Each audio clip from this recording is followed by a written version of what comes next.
je rends star, je ne recevrai plus jamais de candidat de télé-réalité dans ma baignoire. Ce jeudi 22 mars, Je rends star était l'invité de Quotidien pour s'exprimer sur le Je rends star Gate, après un mois et demi de silence. Il a assuré qu'il n'interviewerait plus de candidats de télé-réalité dans sa baignoire. Un nouveau Je rends star ? Ce jeudi 22 mars, c'est un Jérémy Gisclon-Mury, d'après les propres mots du blogueur, que Yann Barthès a reçu sur le plateau de Quotidien. L'ancien ami de Pascal Cardona, s'est exprimé sur le Je rends star Gate après un mois et demi de silence. À cette occasion, le chroniqueur des Terriens du dimanche, a assuré qu'il avait pris conscience de la responsabilité des réseaux sociaux comme destructeurs de vie.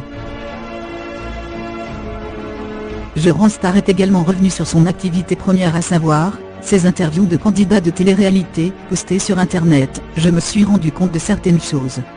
Pendant longtemps, c'était mon concept, je recevais des candidats de télé-réalité dans ma baignoire.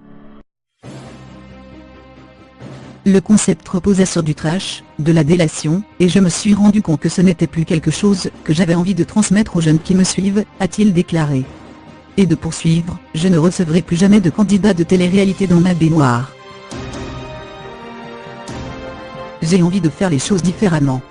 Je ne veux plus participer à tout ça. Dieu merci, il y a aussi des jeunes qui consomment autre chose que de la télé-réalité, et j'ai envie de porter la jeunesse vers autre chose que ça. Malgré ces interviews, Je rends star ne se considère pas pour autant comme un arroseur arrosé. On m'a accusé d'avoir balancé, d'avoir déterré des dossiers. Je tiens quand même à préciser que très souvent c'était des candidats qui le faisaient dans ma baignoire, ou des candidats qui me sollicitaient pour faire des articles.